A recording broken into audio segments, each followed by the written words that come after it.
Good morning students. स्वागत है आप सभी का। आज हम लोग देखने वाले हैं माल्थस का जनसंख्या सिद्धांत। माल्थस ने अपने जनसंख्या सिद्धांत देने से पूर्व पश्चिमी यूरोपीय देशों का अध्ययन किया था। कहाँ का? पश्चिमी यूरोपीय देशों का।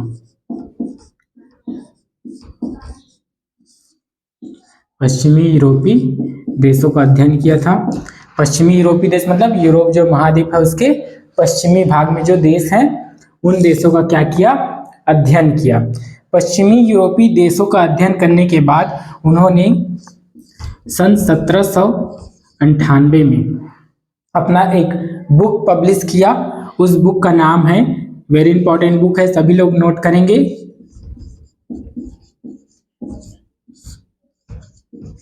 Essay on principle of population.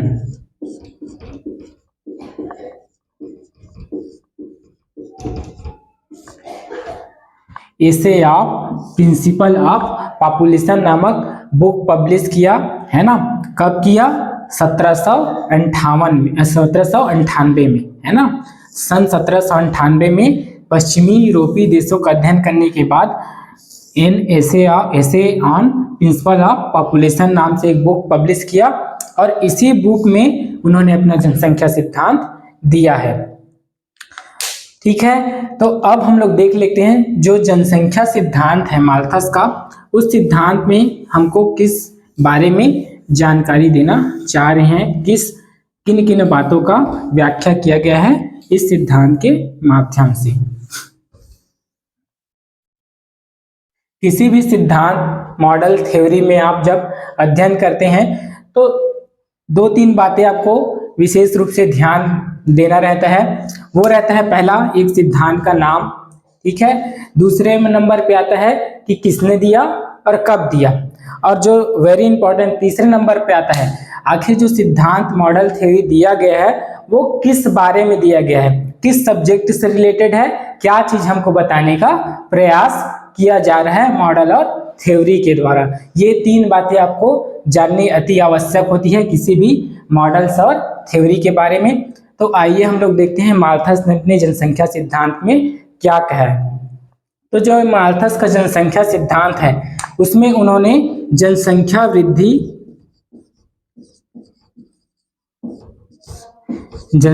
वृद्धि और खाद्य उत्पादन,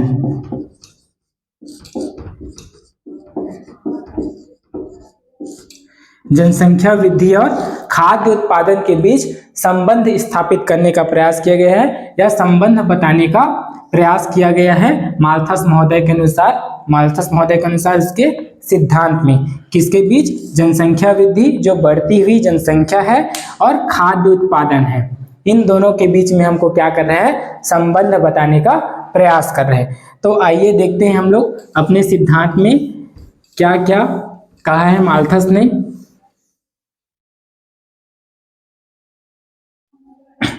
इस सिद्धांत में माल्थस कहते हैं कि किसी भी स्थान की जो बढ़ती हुई जनसंख्या रहती है, यानी कि जनसंख्या वृद्धि रहती है, उसको दो कारकों से क्या किया जा सकता है? नियंत्रित किया जा सकता है। ऐसा किसने कहा है? माल्थस महोदय ने किया है। वे दो कारक कौन कौन से हैं आइए देखते हैं।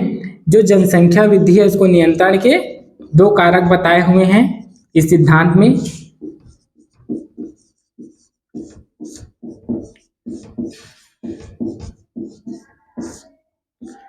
जनसंख्या वृद्धि नियंत्रण करने के लिए, किसी भी जनसंख्या को नियंत्रित करने के लिए इन्होंने दो कारक का सुझाव दिया हुआ है। फर्स्ट इसमें जो कारक आता है वो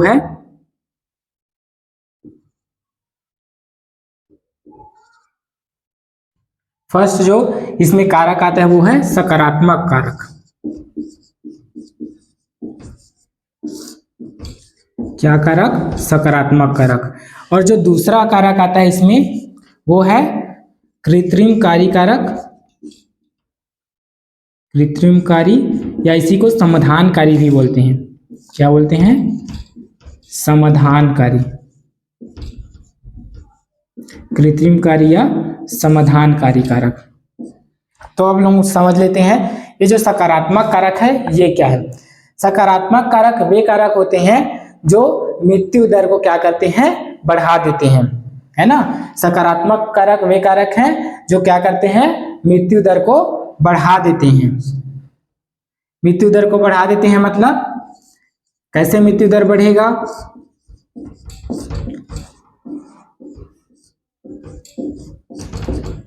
सकारात्मक कारक वे कारक जो मृत्यु दर को क्या करते हैं, बढ़ा देते हैं, जैसे भूख, रोग और युद्ध। ये तीन जो कारक है माल्थस के अनुसार सकारात्मक कारक में आते हैं। फिर जो दूसरा आता है कृत्रिमकारी कारक। कृत्रिमकारी कारक वे कारक होते हैं जो जन्म दर को क्या कर देते हैं, कम कर देते हैं। एक में मृत्यु दर को बढ़ा दो, एक में जन्म दर को कम कर दो, है ना। दो प्रकार से जनसंख्या को आप नियंत्रित कर सकते हैं, ऐसा मानना है किसका, माल्थस का। ठीक है, एक कारक सकारात्मक कारक जिसमें क्या करते हैं हम, मृत्यु दर को बढ़ा देते हैं, जैसे भूख, भूख मरी आएगी तो क्या होगा, मृत्यु दर बढ़ेगा, लोग भूख से क्या होंगे, मरेंगे। रोग, रोग क्या है, डिसीज, है ना, बीमारी जो आती है, जैसे हाल ही में कोरोना वायरस आया था, लाखों लोग क्या हुए, मर गए, है ना, कोरोना से। तो क्या हुआ, रोग आया तो मृत्यु दर क्या हो गई, अचानक बढ़ गई थी, है ना। फिर आता है युद्ध। युद्ध में भी क्या, लाखों हजारों सैनिक युद्ध में भाग लेते हैं, उसमें क्या होता है, लाखों लोग, है ना, हजारों लोग क्या हो जाते हैं, शहीद हो जाते हैं। तो क्या होगा, ये कारक जो है क्या करते हैं, मृत्यु दर को बढ़ा देते हैं, जिनसे जनसंख्या क्या होती है, कम होती है। कौन बोल रहे हैं, माल्थस बोल रहे हैं, है ना। और दूसरा क्या है, कृत्रिमकारी कारक या समाधानकारी कारक। इसमें क्या होता है, आप या तो मृत्यु दर को बढ़ा दो तो जनसंख्या कम होगी, या जन्म दर को आप क्या कर दो, घटा दो, तो भी क्या हो जाएगी, जनसंख्या कम हो जाएगी। मतलब जन्म दर, बच्चे पैदा जो हो रहे हैं वो दर क्या हो जाएंगे, कम हो जाएंगे, तो ऑटोमेटिक क्या हो जाएगी, जनसंख्या नियंत्रित हो जाएगी, बोल रहे हैं कौन, माल्थस। तो जो इसके कृत्रिमकारी कारक है उसमें जन्म दर में क्या है, कमी आ जाती है, ऐसे कारकों को, है ना। तो कैसे जन्म दर में कमी आएगी, तो देखिए विवाह में देरी, है ना, इसीलिए बोलते हैं विवाह देरी से करो। ठीक है, विवाह में देरी, लेट से विवाह करोगे तो लेट से क्या होगा, बच्चे पैदा होंगे, है ना। जो बच्चे पैदा करने की क्षमता होती है वो क्या हो जाएगी, अगर देरी से विवाह होगा तो कम होगी, है ना। जो प्रोडक्शन जो एज होता है, प्रोडक्टिव एज, है ना, वो क्या हो जाएगा, कम हो जाएगा। इससे क्या होगा, जन्म दर में कमी आएगी। ठीक है, और फिर इसमें आता है कुंवारापन। कुंवारापन, है ना, कुंवारापन तो किसी से रहा जाता नहीं है, लेकिन बोल रहे हैं माल्थस क्या बोल रहा है, कुंवारापन का नियम का फॉलो करो, है ना, कुंवारापन अपनाओ, जिससे क्या होगा, जन्म दर में कमी आएगी। तीसरा जो इसमें कारक है कृत्रिम या समाधानकारी में, ये है परिवार नियोजन। क्या है ये, परिवार नियोजन।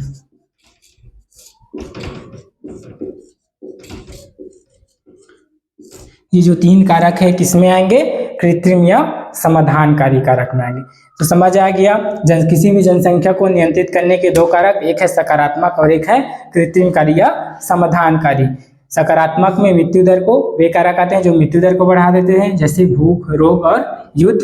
और कृत्रिमकारी या समाधानकारी कारक में वे कारक आते हैं जो जन्म दर को क्या कर देते हैं, कम कर देते हैं, जैसे विवाह, देरी से विवाह करना, कुंवारापन और परिवार नियोजन जैसी जो क्रियाकलाप है उसको अपनाना, है ना। इससे क्या होगा, जन्म दर में कमी आएगी। आगे अब हम लोग देखते हैं और किस बारे में व्याख्या किया है माल्थस महोदय ने और अपने सिद्धांत में, और किन किन बातों का जिक्र किया हुआ है। ये तो हो गया जनसंख्या को नियंत्रित करने के कारक माल्थस के अनुसार।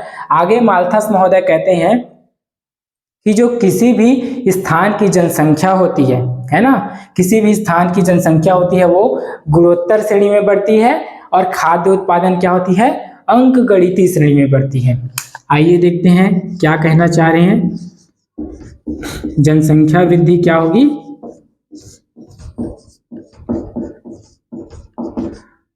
गुणोत्तर श्रेणी में बढ़ेगी, गुणोत्तर श्रेणी मतलब 1 2 है ना, 4 8 16 ऐसे। और जो खाद्य उत्पादन है वो क्या होगा, खाद्य उत्पादन अंकगणितीय श्रेणी में बढ़ता है। खाद्य उत्पादन क्या होता है, अंकगणितीय श्रेणी में बढ़ता है।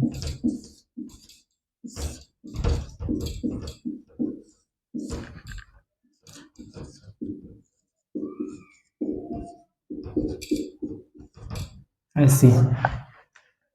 तो आइए देखते हैं हम लोग क्या कहना चाह रहे हैं माल्थस महोदय। माल्थस महोदय कहते हैं कि किसी भी जनसंख्या वृद्धि है किसी भी स्थान में वो क्या होती है, गुणोत्तर श्रेणी में बढ़ती है ना। गुणोत्तर श्रेणी में मतलब समय के साथ देखो यहाँ 1 2 है ना, 2 के बाद 4 हो गया, 8 16 64 क्या हो रही है, दोगुने होते जा रहे हैं। इसी श्रेणी को हम लोग क्या बोलते हैं, गुणोत्तर श्रेणी बोलते हैं। तो किसी भी जो जनसंख्या है, किसी भी स्थान की जनसंख्या वो किस श्रेणी में बढ़ती है, बोल रहे हैं गुणोत्तर श्रेणी में बढ़ती है। और उसके कंपैरिजन में क्या होती है, खाद्य उत्पादन। किसी भी जनसंख्या को जीने के लिए खाद्य तो चाहिए ही चाहिए, है ना।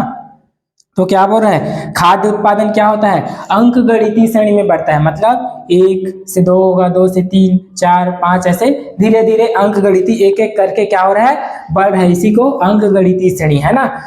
इस तरह से उन्होंने निष्कर्ष निकाला क्या, कि बढ़ती हुई जनसंख्या के साथ, है ना, बढ़ती हुई जनसंख्या के साथ खाद्य आपूर्ति की समस्या पैदा हुई।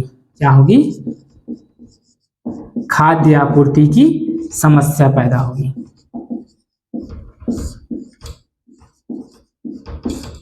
खाद्य आपूर्ति की समस्या पैदा होगी, है ना। क्यों, क्योंकि जनसंख्या क्या हो रहा है, गुणोत्तर श्रेणी में बढ़ रहा है, और खाद्य का उत्पादन है वो क्या हो रहा है, अंकगणितीय श्रेणी में हो रहा है ना। एक बात और यहाँ पर माल्थस महोदय कहते हैं कि जो किसी भी स्थान की जनसंख्या है वो प्रत्येक 25 वर्ष में, बार बार एग्जाम में पूछा जाता है, माल्थस अनुसार कितने वर्षों में जनसंख्या दोगुनी हो जाती है, तो कितने वर्षों में, 25 वर्षों में क्या हो जाती है, किसी भी स्थान की जनसंख्या दोगुनी हो जाती है। किसी भी स्थान की जो जनसंख्या कितने वर्षों में, 25 वर्षों में दोगुनी हो जाती है। इससे यह आशय निकलता है कि जो समय है ना, समय के साथ ये जो जनसंख्या वृद्धि और खाद्य उत्पादन है, दोनों में क्या होते हैं, अंतराल बढ़ते जाते हैं। कैसे, जैसे एक साल में जनसंख्या वृद्धि 1 है तो खाद्य उत्पादन 1 है, यहाँ 2 है तो खाद्य उत्पादन भी 2 है ना। लेकिन यहाँ क्या हो गया, जनसंख्या वृद्धि 4 हो गया और खाद्य उत्पादन क्या है, 3 है। यहाँ जनसंख्या वृद्धि 8 है लेकिन यहाँ 4 है। इससे क्या हो गया, डबल हो गया क्या, जनसंख्या वृद्धि। तो जैसे जैसे क्या हो रही है, समय बीतते जा रहा है, दोनों में अंतराल क्या हो रहा है, बढ़ते जा रहे हैं। इसी को समझाने का प्रयास किया गया है माल्थस महोदय के अनुसार। और वे कहते हैं कि बढ़ती हुई जनसंख्या और समय के साथ खाद्य आपूर्ति की समस्या उत्पन्न होगी, है ना।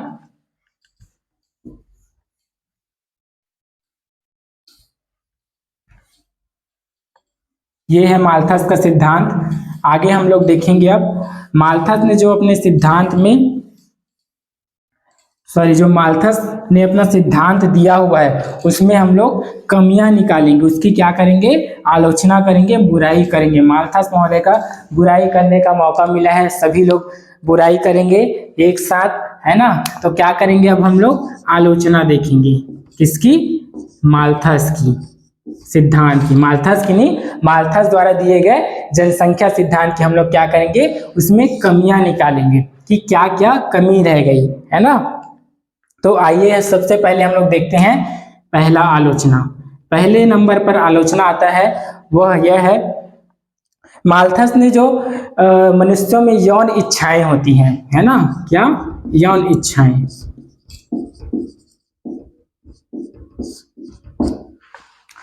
यौन इच्छाएं होती हैं, उसको क्या, सिर्फ और सिर्फ संतान प्राप्ति के लिए बताया है। किसको, यौन इच्छाओं को, किसने, माल्थस ने। लेकिन ऐसा नहीं है ना। मनुष्यों में जो यौन इच्छाएं हैं वो सिर्फ और सिर्फ संतान प्राप्ति के लिए नहीं है, ठीक है।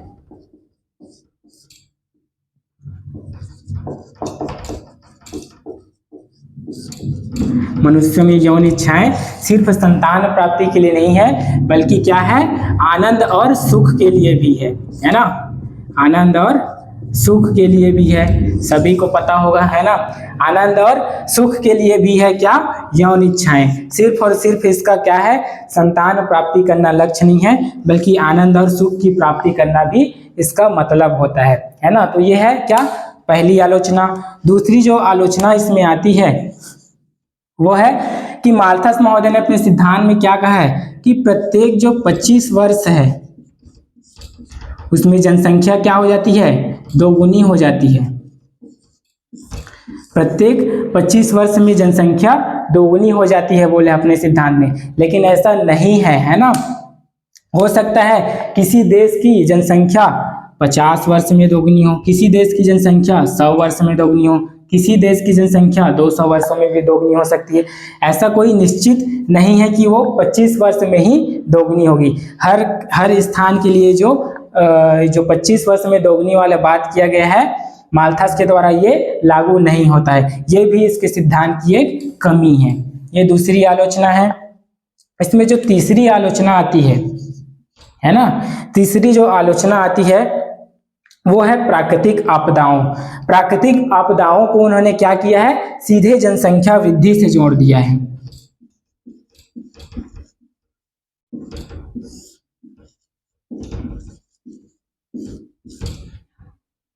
प्राकृतिक जो आपदाएं हैं उसको क्या किया है, जनसंख्या वृद्धि से जोड़ दिया है। प्राकृतिक आपदाओं को क्या किया है इन्होंने, जनसंख्या वृद्धि से जोड़ दिया है, जो कि गलत है ना।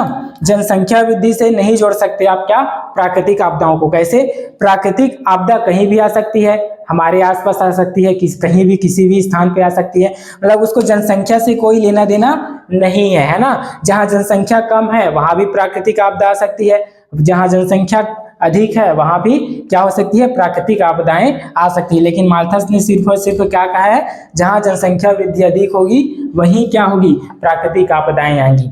ये भी क्या है, उनके सिद्धांत की ये क्या है, आलोचना है, कमियां हैं। ये 3 पॉइंट हो गए, है ना। और देखते हैं हम लोग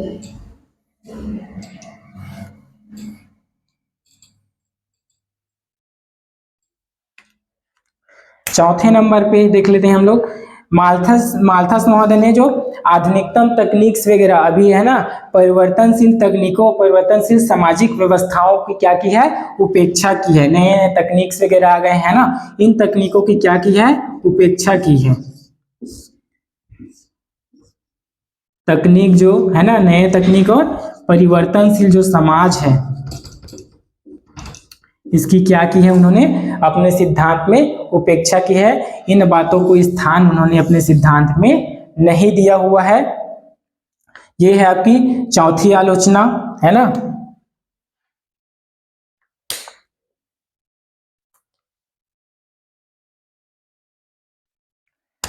और जो इसकी लास्ट 5वीं आलोचना आती है इसको भी देख लेते हैं हम लोग। 5वें नंबर पर जो आलोचना आती है वो है, अपने सिद्धांत में उन्होंने क्या कहा है, किसी भी स्थान की जो जनसंख्या वृद्धि है, क्या है, जनसंख्या वृद्धि,